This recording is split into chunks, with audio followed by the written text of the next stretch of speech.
back to MLB Rundown. I'm your host, Josh Shepardson. You can follow me on Twitter at BChad50, and I'm joined by CBSSports.com's RJ White. And you can follow RJ on Twitter as well. He goes by at RJWhite1. A little easier to remember than my ridiculous Twitter handle. But how's it going this week? And how are your fantasy baseball squads treating you, RJ? It's going pretty good. I'm even in my main head-to-head points dynasty league. I really need a win after all my preseason starting pitcher injuries left me at 0-2 to start the year. I'm winning most of my other head-to-head matchups, and in the one I'm not, I have, I think, Felix, Keuchel, and Alex Wood tonight in some great matchups, so I like my chances. In the two rotos, I think I'm like 6th and 4th out of 14 and 12 respectively, so they're going pretty good. The one regret I do have about this week is that I just missed taking first place in one of the big FanDuel tournaments. I had Disclafani in my lineup, but found a way to go cheaper on a few hitters and upgraded that pitcher to Iwakuma, which turned out not to be a very good upgrade. The hitter swaps worked out well, and if I had just left Disclafani and left like 2,500 in unused room on the cap, I would have taken first place. I ended up finishing in the 90s, even with the dud, but still, it's a big miss right there. I wasn't going to open up that wound. I'm glad. I mean, it's a great finish. It's such a tease, though, being so close. But I could hear the air quotes when you said upgrading to Iwakuma. But I was right there with you. I mean, the proof is in the pudding. You can go check the Fantasy Baseball Cafe forums and see. I mean, I referred to Iwakuma or bust on FanDuel. The price point looked right. The matchup looked right. But Kuma just couldn't keep the ball in the yard that night. And unfortunate for you, unfortunate for those of us who used him. But congratulations on the great finish. It's always good seeing somebody I know that works hard in the industry finishing well. So good showing. Nice to have a little extra money in your FanDuel account as well, I'm sure. Yeah, it's pretty nice. I'm in the Fantasy Pros competition too, and I finished in the money in both of the first 2 weeks that we've competed on the Fridays. So I didn't even have any money in my FanDuel account until those finishes. So I've been using those to try to hit that big prize, and almost hit it on I think it was Monday or Tuesday, and came up just short. Yeah, I mean that's great. It's nice building a bankroll from literally nothing and having a little something to work with. I haven't had as much success yet in the competition. I'm hoping to turn that around tonight. And as far as my season-long leagues, I've dug myself quite the hole in my head-to-head keeper league. Really talented roster, but it's just been absolutely crippled by injuries. I mean, Carlos Gomez, Anthony Rendon, Michael Brantley missing time, Devin Mesoraco. I mean, these are all names that you obviously want on your roster, but they're not names that you want clustered together injured. A lot of my guys should be coming back from injury soon, but not everyone's going to be as fortunate as I am with the returning key players. With that in mind, let's talk about your Riding the Wave article, and how about you highlight some of your popular ads, popular drops, and deeper ad recommendations, and give me a few of the standout names from that article. Yeah, I have Mesoraco in my main dynasty league too, and a lot of owners are having to scramble at catcher due to several injuries at the position, including him, Darno, Gomes, several guys. We're seeing Caleb Joseph being grabbed the most. He's shown great play patience this year. He's drawn 7 walks, including 1 in 4 of his last 5 games. It's not like his numbers have come completely out of nowhere, as he hit .299 with 22 home runs in his last full minor league season. But that comes with a caveat. It came at the age of 27 at the AA level, so I don't know how much we can trust that level of talent moving forward. Ultimately, Joseph doesn't have a spot in the starting lineup over the long run. Matt Wieters is supposed to begin catching games in extended spring training this weekend.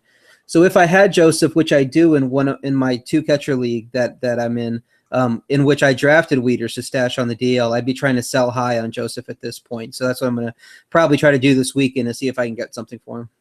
Yeah, I think that's a good move. And the fact that he does have that minor league success might help in your sales pitch just a little bit. Maybe you get an owner that isn't as aware of the age that he had the success at. And you can always spin things. I mean, catchers do take a little bit to develop offensively, at least anecdotally, and the thinking is reasonable. I mean, they have a lot more responsibilities than your average fielder. They've got to handle pitching staff. They've got to frame pitches. They've got to control the running game. I mean, they've got a lot going on. So seeing a catcher hit a little bit later at a more advanced age isn't that surprising. So I would definitely work that into your sales pitch. If you're a Caleb Joseph owner looking to cash out at this point, you definitely have the numbers and the short small sample size this season, plus a little bit of minor league track record to fall back on as well. So I think it is a good selling time for him with Wieters' return on the horizon. So I'm definitely with you there. And then one player on the popular drop side is Chris Carter, who we've hashed out on this podcast before. I'll just quickly say that I'm still buying on his stock this season. Yeah. He showed last year he's one of the better power threats in the league. He's probably not available to just add off the waiver wire in most leagues, but trade-happy owners might still be able to get a good deal before the buy low window officially closes. He's had a good couple games this week, so that the window might actually be closing at this point. I've tried and failed to land him in trades over the last 2 weeks. Maybe you guys will have better luck. I don't know. Yeah, I'm with you. I highlighted him as a trade target in a piece that's published on Rotographs right now. Chris Carter's a 3 true outcomes player. That's what he is. Owners who drafted him need to be in it for the long haul. You don't draft a guy like him with the strikeout upside that he has and expect him to just always be hot. I mean, that's just not how it works. If he was on this cold streak at any other point in the season, it would really just be glossed over and considered, oh, hey, it's just a cold streak for Chris Carter. He strikes out a lot. I pointed out in the piece that I wrote that he hit under 200 in 2 months last year.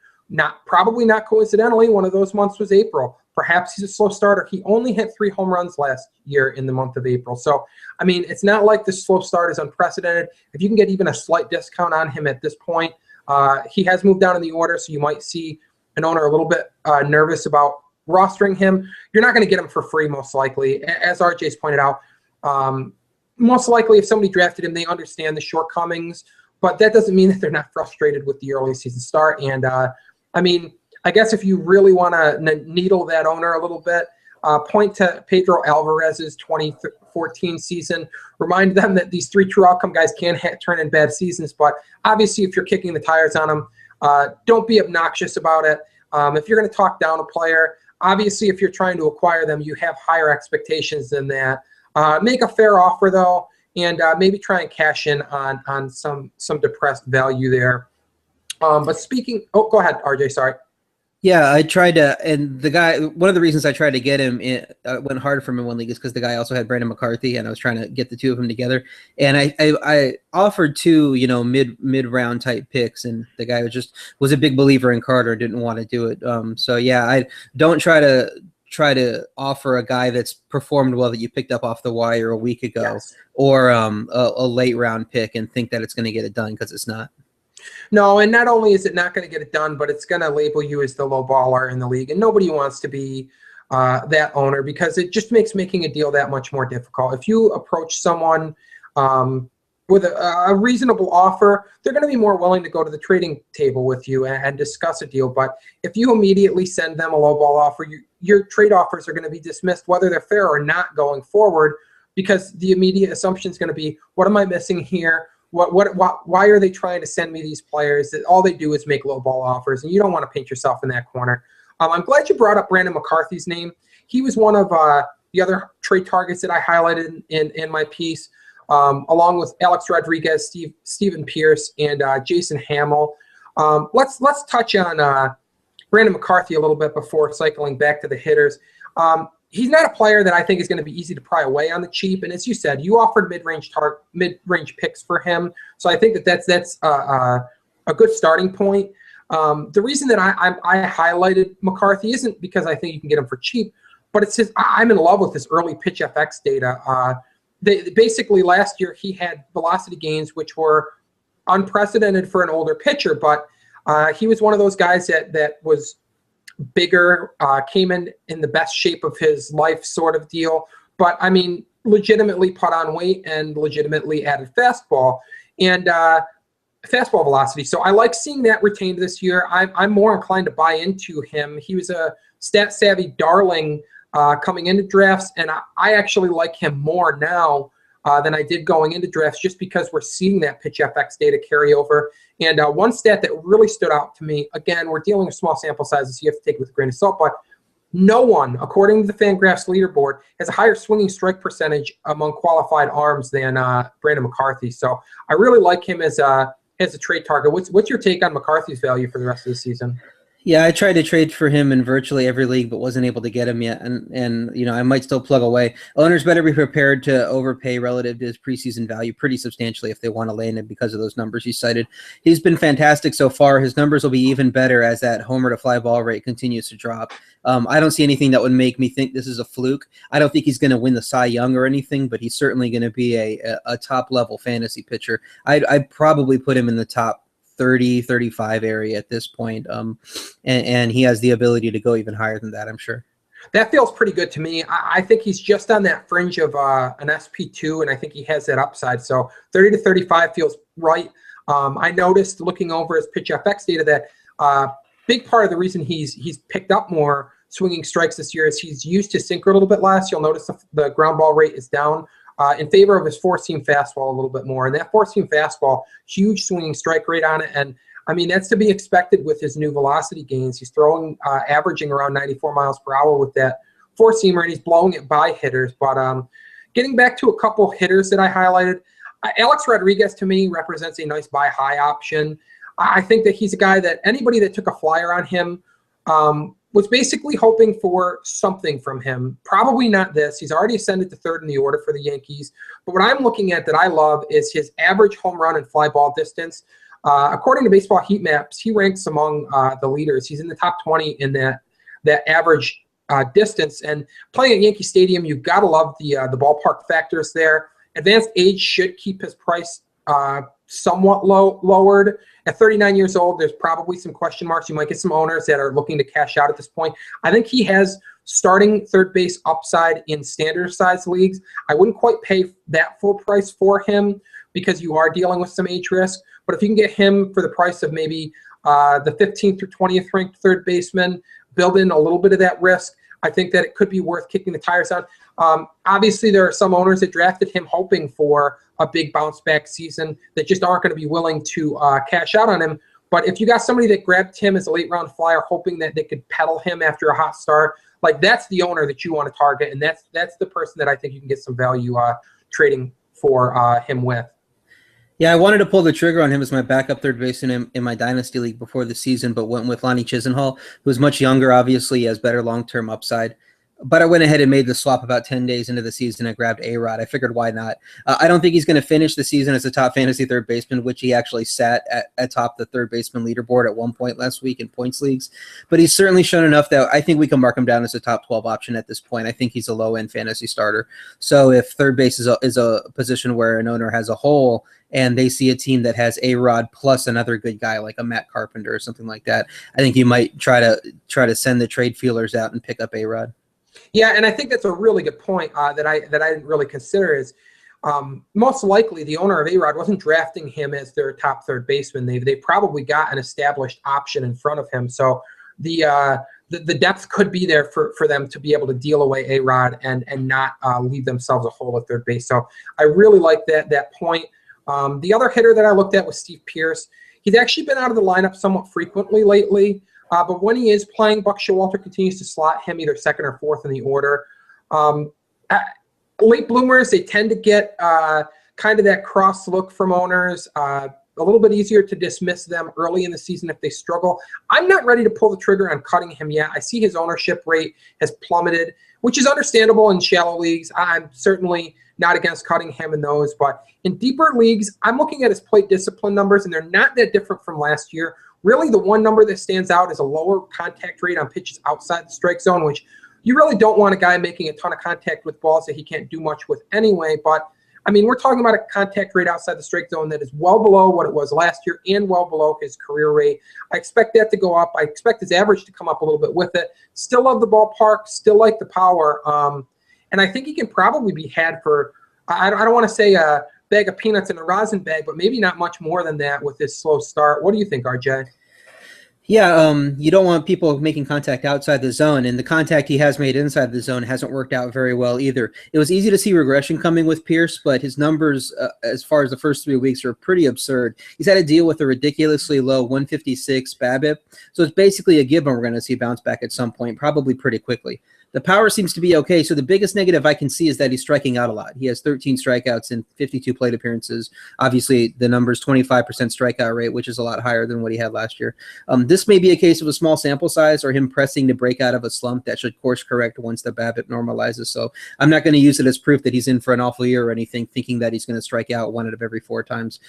He did close out strong last season, and one of his major splits in 2014 was his home and away splits, with Pierce obviously performing much better at home in that park. He's only had 5 games at home this season, so combined with that criminally low BABIP, I think this could be nothing at all. I go ahead and try to get him in a buy low scenario if possible, and if you need an outfielder or a utility type, and he has been dropped even in standard leagues, I consider grabbing him because I think he's going to turn around probably before the end of April. I'd say he might be in for a pretty solid week. Yeah, I'm in agreement, and I think he offers cheap power, which everybody likes a little bit of cheap power. The last name I'm gonna mention is Jason Hamill, and really he's just more of a deep league option. But I really like his K to walk rate right now. Not walking anyone, strikeout rate's fairly decent, and I love how he fared with the Cubs last year. He was very good before getting dealt to Oakland. The one thing that does alarm me a little bit is his sliders, vertical and horizontal movement aren't as great as they were last year, at least according to Brooks Baseball. But his velocity and pitch usage appear to line up nicely with last year, so I don't see an injury scare or anything like that. I'm inclined to believe that he's going to regain that touch on his slider. And while I hate to speculate too much, I mean, his first 3 starts have been made in Colorado, Chicago, and Pittsburgh. Not exactly the friendliest, warmest climates for playing baseball. And maybe he's struggling with his feel. Maybe he's struggling with the feeling of his fingers if it's cold enough out there. I haven't checked the weather to see exactly what he was pitching in, but is it crazy for me to suggest that he might be struggling with his feel for that slider due to the cold nature of the spring? Are you buying into Hamill in larger mixed leagues? Well, I guess it's possible the cold could have something to do with it, but then you would figure that it'd be a trend that he struggles over his first few weeks of the season each year before righting the ship. That didn't happen last season. He went 4-1 with a 2.08 ERA while giving up to 17 hits in 34 2/3 innings before the start of April. Pitchers were working pretty well, at the beginning of last season. Of his first 4 starts last season, 2 came in Chicago, 1 was also in Pittsburgh, and the other was against the Yankees in New York. It's not like he was pitching in Bermuda or anything. That being said, I still think he'll be fine. He's had 16 strikeouts against just 1 walk in 17 1/3 innings. His bad ERA really boils down largely to an anomalous strand rate and a higher BABIP than normal. His xFIP is actually lower through 3 starts this year than it was at the end of last year's breakout season. So I think he could actually be a really nice buy low target in any league because of his results so far.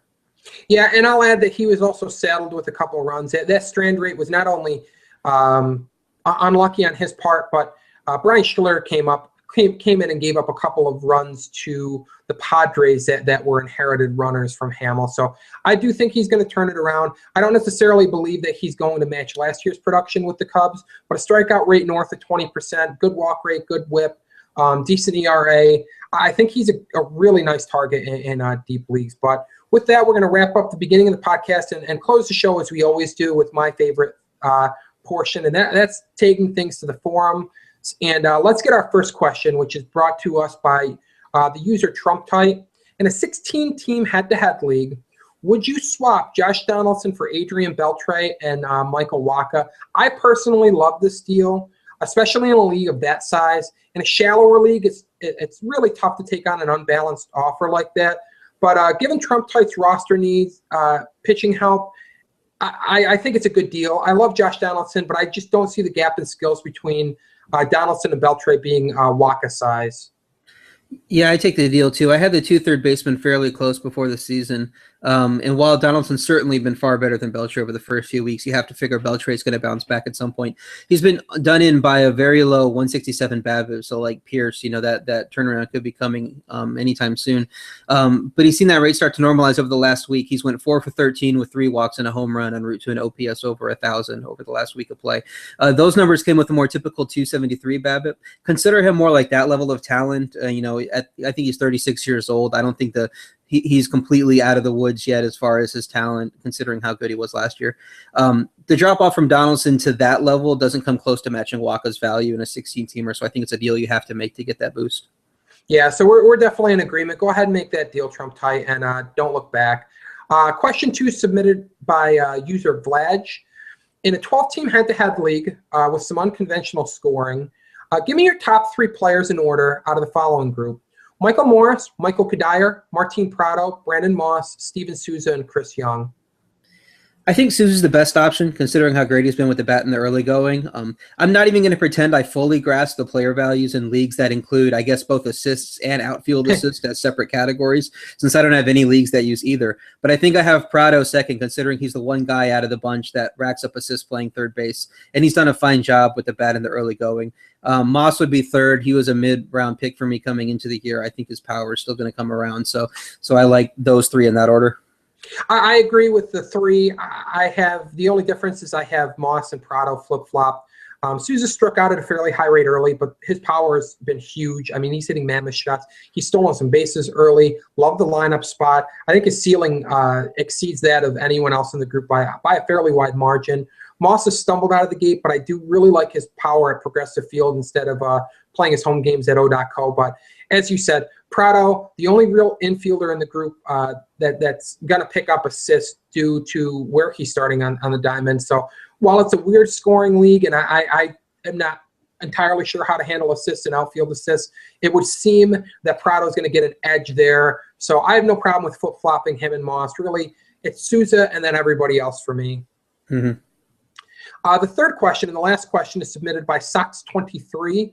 And this one's a fun one, I think. Who'd you rather own in a keeper league, Javier Baez or Addison Russell? That's a tough call, as both have some nice power and speed potential. I think Baez probably has more upside in both categories, but he's unlikely to ever hit for high batting averages if he can't conquer strikeouts, whereas Addison Russell, I think, could be a 300 hitter in the future. I'd go with Russell at this point in long-term leagues, but both are likely going to have to endure some growing pains before potentially reaching their ceiling. So either one you take, you have to be able to be patient because you're going to have to deal with some ups and downs. Definitely. Patience is key, but I'm willing to sacrifice a little bit of power ceiling to get what I think is a significantly higher floor from Addison Russell. He doesn't have the strikeout issues that Baez does. So sacrifice a little bit of power and maybe get a little bit higher floor. And that's to say nothing bad about Addison Russell's ceiling. Basically, that's more of a product of Baez having a ceiling that's not rivaled by many players. I mean, his bat speed's unbelievable. It's been comped to Gary Sheffield before. And if the light goes on, I mean, it's tough for any prospect to match that ceiling. But Russell has a fairly high ceiling himself. And I just feel a lot more comfortable taking on a guy who doesn't have the strikeout issues that Addison Russell does, or that Javier Baez does. So I would make the swap from Baez to Russell. But there's not a huge gap for me between the two. And I think both have a bright future. So that's going to go ahead and wrap up the MLB Rundown podcast for today. Thank you for joining me as always, RJ. Thanks. If this goes up before FanDuel lineups lock, I like Garrett Richards as my starting pitcher today. I think that's who I'm going with in the competition. I like Richards as well. I'm going to go with a different Garrett. I'm going to run with the Garrett Cole against the Diamondbacks, but both are on my short list of pitchers to use tonight. So anyway, good luck in that, and good luck to those of you who are playing daily games. And speaking of daily games, hop on the forums today. We've got a daily forum section where we're going to look at some matchups, highlight some of our favorite picks and some strategy, and let's really get things going there, folks. There's some good information on there. We got the experts from Daily Fantasy Cafe and Fantasy Baseball Cafe hopping on there and chatting. So use some free advice and pick our brains a little bit. Until next week, take care and good luck in your fantasy leagues.